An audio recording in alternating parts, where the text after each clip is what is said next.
In a minute, we are going to be joined, hopefully, by another legend, Royce Gracie.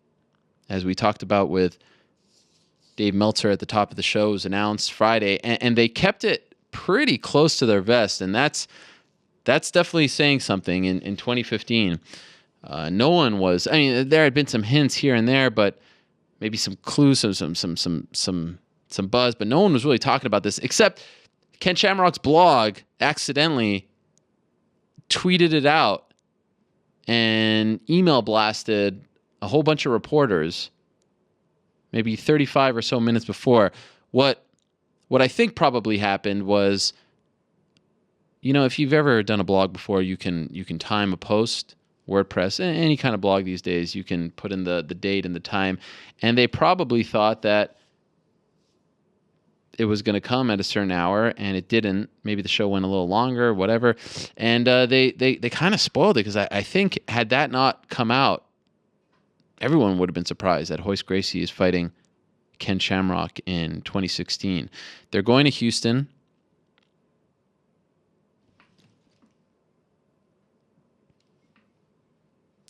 They're going to Houston on February 19th. They're going to the Toyota Center, the site of UFC 192.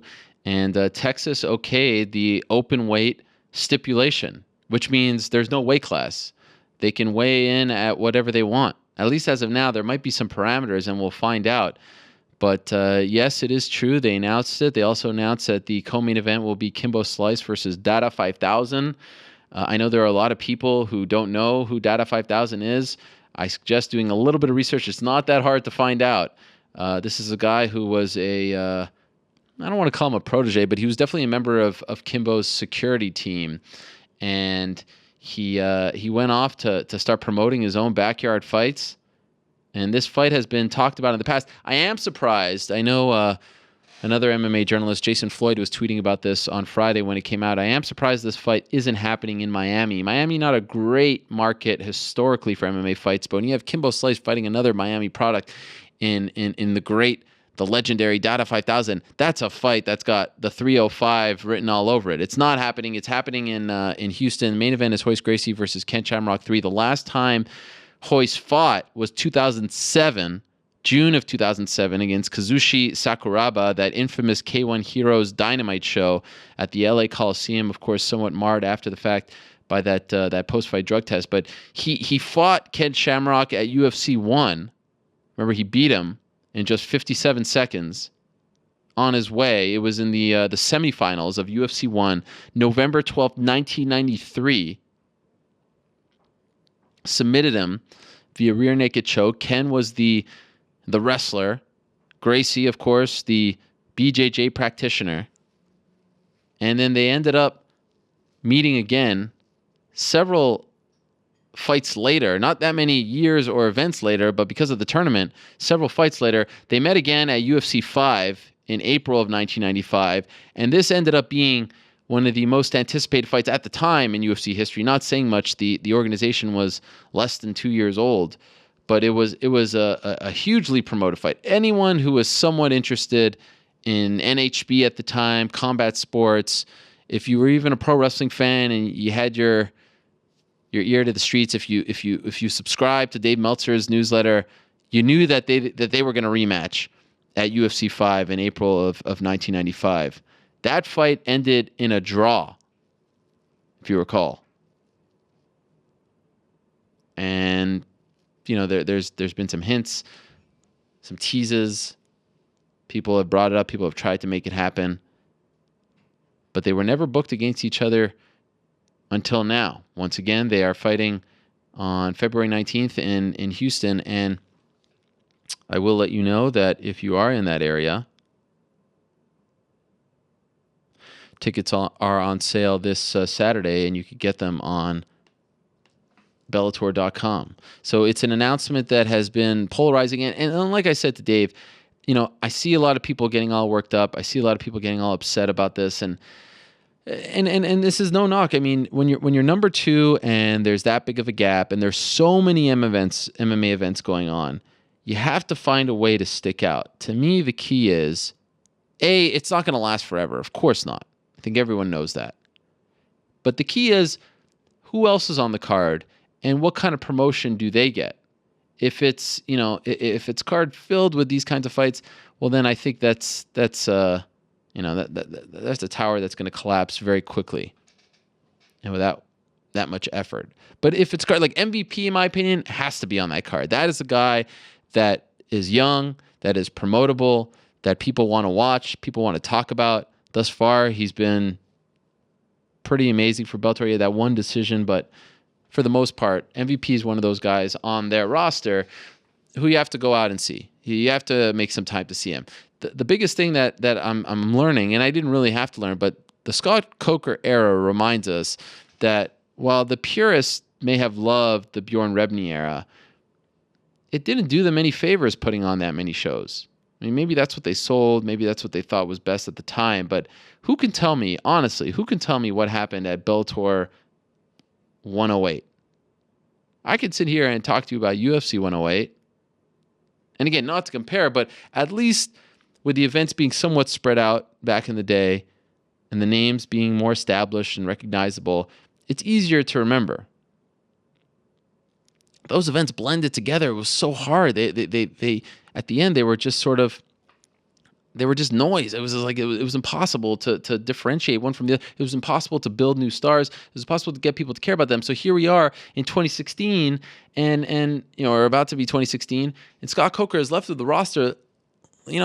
How many big names? How many people can you go to on the street and say, do you know who so and so is?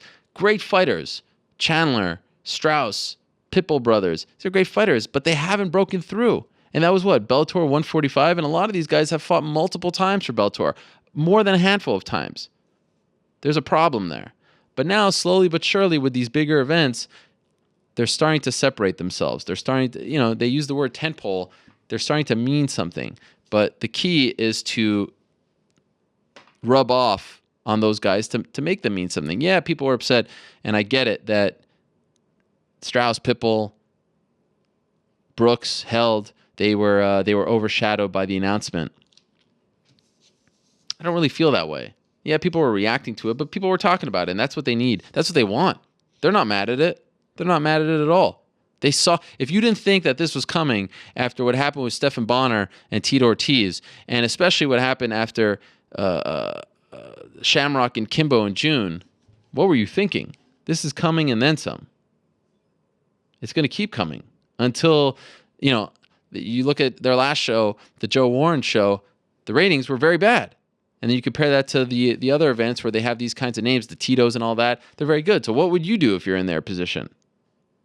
But again, the key is to rub off on the younger guys and book those cards strategically to where you're not, you're not left with the card with no guys that you can promote for years to come. You have to try to get those guys, to the older guys, the names, the established names, to prop up the younger guys.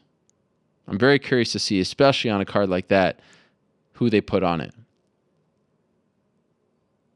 I was talking to a friend yesterday, and I said to him, "Did you hear about Gracie Shamrock?" And he was like, "Oh yeah, I know those guys. I'll watch it." And this is a friend that knows. Like, he was talking to me about Joanna. He was talking to me about Ronda Rousey. This is a guy who doesn't watch every pay-per-view, who doesn't watch every show, but he knows what's going on. And he'll go out of his way when there's a big one. And then I started talking to him about the story behind Kimbo and Dada 5000. And he was like, "Oh, that's incredible. I'm all in. I will go out of my way to watch that." We've said this before. Sometimes we live in this bubble that, what we want, what the journalists want, what the hardcore fans want is very different from what the casuals want and what, the promoters want to put on. It's very different, and we have to sometimes come to terms with that. But the good news is, in 2015, 2016, there's so much MMA going on that if it's offensive, if it bothers you, if you feel like this is lowest common denominator stuff, if you feel like this is the kind of stuff that, sets the sport back and makes you embarrassed to be a fan, you just don't have to watch it. It's not going to set the sport back. It's not going to, make you the butt of people's jokes if you're, in high school or college and you spend a Saturday night watch. It's just that TV, it's that programming that you may not brag about, that you love, but everyone loved Entourage. Everyone watched that to a degree, and other shows like that. It's Baywatch. It's not going to win any kind of award. It's not going to be on anyone's, year-end list. But you go out of your way to watch it because sometimes you don't like to think. Sometimes you don't really like to, to get all serious. You just want to, it's candy. It's brain candy. And so I have a hard time getting all that worked up. There's so much good UFC. There's so much good MMA on right now. There's so many great fighters in Bellator too. And people just don't know who the majority of those guys are. There's just so much that it's hard to get worked up about that's kind of why I never got worked up about the CM Punk thing. And yeah, that's different. I know I have that relationship previously with him, but it's a day and age where there's just a lot going on, and it's very easy to skip certain shows here and there if you really are bothered by it. We'll see how those ratings do, and that will dictate whether or not they continue to do this. So I guess we're trying to find him.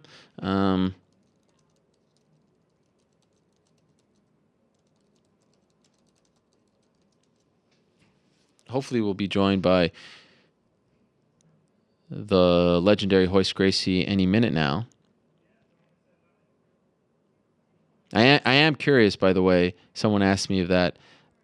I am curious if he is going to wear a gi, because I do believe in Texas there is something written in there that you can wear a gi, as strange as that is. Could you imagine? It was weird when he fought Matt Hughes at UFC 60 when he was wearing the shorts. It just didn't feel 100% right. But Will Brooks beat Marcin Held. Strange week for Will Brooks, involved in that confrontation, that altercation with the Pitbull brothers. Who knows, what the story is. They never came out with the video. And ultimately, I guess, and I was told that there was video, but for legal reasons, they didn't want to come out with it. And maybe that says something. Maybe that's the line. Although you would think you would use that video footage to promote the show. It's funny because that show on Friday was, that was pretty much all homegrown guys for the most part. Well, Lashley Thompson weren't, but, the two title fights certainly were. And I didn't see that much buzz out there for it. And then when they try to go the opposite end, they get heat for it. Damned if you do, damned if you don't. They're trying to make a name for themselves, trying to carve out a place for themselves in the marketplace. It's going to be interesting to see how people react to this one, because this one's definitely, it's lowest common denominator. It's definitely left field stuff. We teased him earlier. We've been talking about him for a while. I believe he is joining us now. The legend, the Hall of Famer, the man himself, Royce Gracie, is on the phone. Royce, are you there? How you doing, sir? Hey, Royce. What a pleasure it is to have you back on the show. So congratulations on this big announcement. When did this talk start? When were you approached about fighting Ken Shamrock for a third time? Man, Ken Shamrock has been always talking trash. He's always won a rematch. For the last 22 years, the guy's been losing sleep. I don't know if it's because he doesn't like me, because I don't like him. So, to me, he's just an opponent. I mean, because I beat him before, he got that stuck on his throat, man. He's been talking, losing sleep for the last 22 years. Wants a rematch. Scott Coker approached me. I guess he wants to fight me on Bellator. They approached me, but then Scott Coker gave it to him, Kimbo, and he had a good strategy, but didn't work out his way. Kimbo's a tough guy, got up, one punch, man, ripped his head apart. So, and then he came back and asked again. Scott Coker approached me. It's like, man, you want to do it? I was like, sure, let's do it. Let's finish this, man. I'm going to beat him up one more time just to show it. First time wasn't a fluke. Second time he came in, just sit on me for 30 minutes, put the crowd to sleep. I've talked to you before, Royce, and we've asked you about coming back, and you said the itch was gone and all this stuff. So how are you going? Where's it coming from? Is it because it's Ken? Is it because you don't like him? You want to shut him up? How are you going to get motivated for this fight, considering the fact that you haven't fought in 9 years? Because it's Ken. Because it's Simple. Ken. It's because it's Ken, man. Okay. I just can't stand the guy. Sorry. You were backstage. Not my friend, not my enemy. I just don't like the guy. What was it like being next to him backstage at the event on Friday? He tried to be friends. There's no friendship, man. I'm not friends of yours, man. I avoid talking to him every time. Don't want to talk to him. Why don't you like him? What's the root of all this? Because he talks a lot.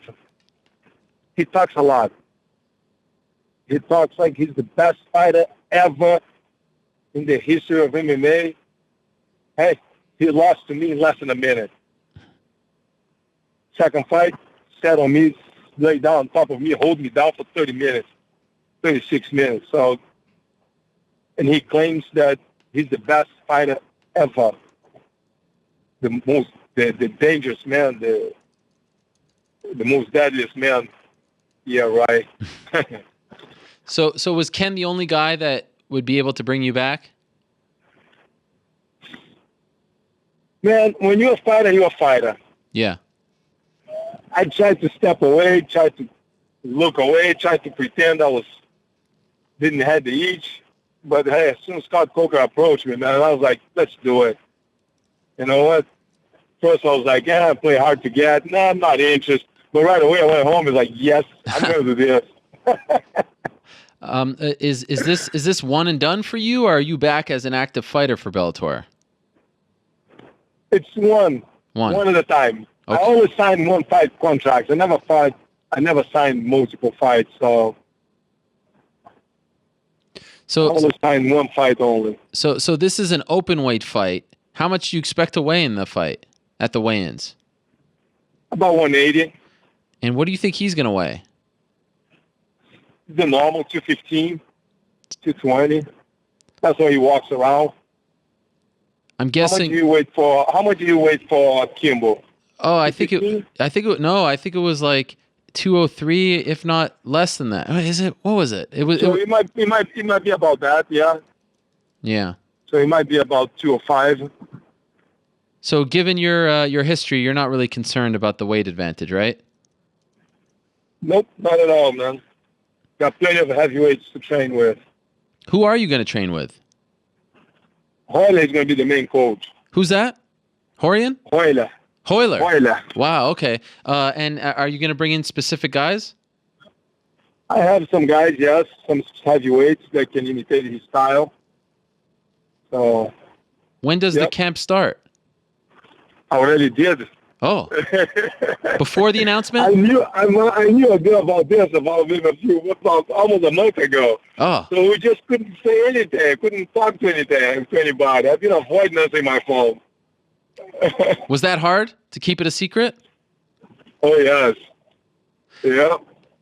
And by the way, for the Kimbo fight, he weighed 204.4 pounds. So somewhere in that range that we were. Yeah, 205, yeah. Yeah, that we were talking about. Will you wear the gi for this fight? Don't know yet. Don't know. Because I think you may have looked into this. I think in Texas you're allowed to, right? I think so, yes. So what are you considering? It'll be a surprise. Oh, wow. If you had it your way, I mean, is that what you want? Yeah. Do you feel like when you fought Matt, it doesn't seem right when you're not wearing the gi. Do you feel more comfortable wearing the gi? Man, it's just a question of strategy. Yeah. Depends what strategy that Hoyle decide to go with it. He's the one in charge of setting up the strategy. So, with gi, without the gi, it doesn't matter. Now, honestly, you're 48 years old. How do you feel physically? Not too long ago, somebody asked me, man, you travel so much and you teach so much, and how do you train for yourself, or how do you spar? And I was like, man, listen, every time, I go to the range every day. I practice my draw. I practice my shooting. I'm on target. My time is good. I just not going to war. Hmm. Simple. But I'm on target. I practice every day because I'm not in battle every day. You see, so it's just a quick switch. Did you ever think, though, in a million years that you'd still be fighting at 48 years old? You'll be Yes, 49 by the time the fight happens. yes. You did. It's hard for me to see me quitting. Hmm. It's hard for me to see me stopping. That's the hard part. Since that last fight in See my- 2007, how see close? see Go ahead. myself, Sorry. see myself fighting, man. I can see that. I can see that. Since that last fight in 2007 against Sakuraba, how close were you to coming back at any point? Did you ever get any offers like this that you seriously considered doing? No, I didn't get any offers. Wow. I was considering, but no, I did not get any offers. At that time, why did you stop fighting? Like, why did it end with that fight? I got so busy with traveling and teaching, so I thought maybe it's hard to do both, man, to travel so much and teaching and you see but then I figured out, hey, I'm traveling, I'm training, I got different sparring partners all over the world. Every time I travel, I got a new sparring partner. I'm in shape, don't drink, don't smoke, live a very healthy life, clean, so body feels good, it's not injured. Don't wake up in the morning with aches and pains, and why not? As you might have expected. Yes. Age is one thing that a lot of people put the age there. Like, oh man, you're 40. Oh, you can't fight anymore. Well, marathon runners, average age is about 40 years older. My strength coach is almost 50, and he's just got invited to do a 100-mile race. Hmm. So running. So it's like ages, but that's the average age of the ultramarathon runners. So ages, you see, it's something that people put it there. It's basically the body feels good. There's a lot of 20 years old that are some fighters but can't fight because it's already all broken down. So as you may have expected, this announcement was, met with a mixed reaction. Some people are excited, some people not so excited. They say you guys are too old. You shouldn't be fighting at 2016. In 2016, what do you say to those critics? What do you say to the people who say that this is, too much of a stretch for Bellator? Hey, wouldn't you love to watch Mike Tyson fight Holyfield again? Wouldn't you? Sure, yeah, I mean, look, I understand. I understand why they're doing it. I talked about that. So it's as long as the guys can do it, man. As long as we can do it, as long as we're both, you see, we're both healthy, we're both ready to do it. They make it sound like we're 100 years old, man. They make it sound like, oh my God, the guys are so old. Hey, ain't it giving day, man? Let's go for a run. Did you see that criticism? Did you hear that, or has it mostly been positive? Mostly been positive. I haven't heard anything negative. So now, what about any given day, man? Any guys that want to, hey, let's go for a run. Simple as that. I don't want to go for a run. I don't want to do anything with you as far as. I can. You see, so it's like, yeah, a lot of people put age on it, but what's the age? You see, there's a lot of 20 years old, 20 plus years old over there that it's broken down, can't fight anymore. It's all in body and mind. It's older than we are. Will we see the return of the Gracie train for this Don't fight? know yet. Okay. Don't know yet. Something for Royce to decide. Oh, so he's really the head coach here. Oh, yeah. Why'd you choose him as the head coach? He's the general, man. Every time. Royce is the general, man. Everybody's scared of him. So when you start to think about this this fight, when you start to envision it, a third time with a man you've had a long history with, how do you see it going? Do you think it goes longer like the second one, that's shorter like the first one? What do you think? Wait, say it again. What's the question again? When you start to think about the fight, you've known about it for a month. How do you envision it actually playing out? I can't tell you the strategy, but how it plays out, I'm gonna push him, man. I'm gonna push him. I'm gonna test his limits. Does this feel like you're rejuvenated now, like you're a youngster all of a sudden? I mean, this kind of came out of left field. I remember talking to you many times. I've asked you, are you going to come back? And you said, no, I'm done. And now here you are, training for a fight. That's got to be fun, right? I think the Royce today would have beat the Royce 20 years ago. Wow. Why? I've been thinking about that. More experience. Back then, I was using a lot of talent. Today, I got the talent and experience. I got more endurance today.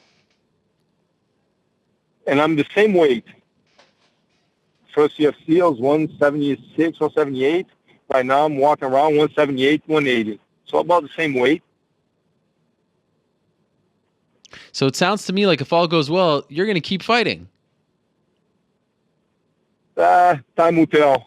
We'll see. One at a time, man. Come on, don't push it. All right. By the way, who do you enjoy watching these days? Who do you go out of your way to watch, regardless of promotion? I like to watch the champions. Okay.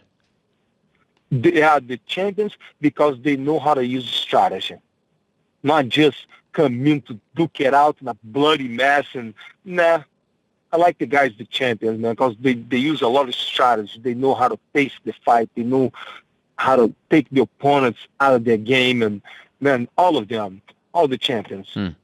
And now here we are, maybe 2-3 months away from the fight. Are you like? Was there a period where you were nervous? Like, wow, it's been a long time. It's going to be 9 years since you last fight. Are you anxious? Do you feel like a kid again? How are you handling all of this? Man, I'm good to go, man. I'm ready. You could fight tomorrow. I'm ready. I couldn't fight that last Friday. Wow. When they announced. People were asking me, man. I was like, dude, I'm ready. I can do it right now. What do you think of? I've been training already, so wow. I was already started training. Any training? I'm pumped for this one, man.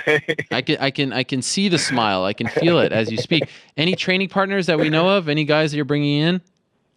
No, just students of mine. Students. Wow, that's interesting. In California? Local guys here. Yes. Okay, so no more traveling now, right? You're going to focus? I got one more trip, and that's it. And what do you make of the co-main event, Kimbo against Dada 5000? What do you make of this? I don't know much about Dada, but Kimbo, hey, he's mine, man. That's your guy? That's my tip right there. Yep. I see you guys hanging out. That's why I'm doing the pictures. When they announced live, Kimbo's like, hold on. Dada, go to the other side. I'm going to sit next to Royce. I was like, cool. That's my guy right here. That's my man right here, man. Oh, that is great. Kimbo's a smart man. He knows what's up. That's my guy, man. Right there. By the way, what do you think it does as far as ratings? I have no idea about that. I'm a fighter, man. I'm not the promoter. But you know why they're doing this. They want to get big ratings, right? Hey, I think the Wu sold out in the first week. Yeah. And it might break the record. People want to see. People still know who you are. People still care about Royce Gracie after all these years. It's an amazing thing. I bet you people come up to you all the time on the street. There's a history in between us. Royce Gracie and Ken Shamrock, man. Yeah. Everybody, all the champions right now, they all fight 3 fights. They all do 3 fights. So, I'll give him a chance. Let's fight a third one, decide this thing. First one, I win fast. He made a mistake. Second one, he just came in. He used let's say, the rules and lay on me and hold me down, play for the draw. But he still haven't got a win. So he's chasing that win, and I'm chasing to put an end to this. Maybe I'll retire to him now. Yeah. Will you prolong the fight just to have fun with him? Nah. Nah. Finish it quick. If I can do it in 30 seconds, I'll do it. But I don't think it's gonna be 30 seconds. I think I'm gonna torture. I have to torture him first. By the way, a busy time for the Gracies. Crone Gracie fighting in Japan. Did you hear about that for Ryzen? Not yet. Is that right? That's news. Awesome. Yeah, you didn't know about That's that. awesome. No. Just heard now, first time. Maybe you'll train with him. Yep. He's fighting Who's he fighting? Arsen Yamamoto, the nephew of Kid Yamamoto. Cool. That's good. Well, I'm glad I could share some news with you. Yep. That'll be a good fight, man. That's awesome. Well, Hey, Royce, we're back. You're back. The Gracies are back. Gracies are back in the map. Very well said. I wish you the best, my friend. It's a pleasure to speak to you once again. It's an honor always to have you on the show. And good luck in training and obviously in the fight, February 19th in Houston, Texas. Tickets are on sale this Saturday. You can get them on Bellator.com. The one and only, the legend, Royce Gracie, returning to action for a third fight against Ken Shamrock. Thank you so much for the time, Royce. Appreciate it. Good luck to you. Thank you. Thanks. All right, there he is. As we sort of cut him off there. You can't cut off Royce Gracie. Are you crazy? All right, we appreciate his time. He is always a fun guy to talk to.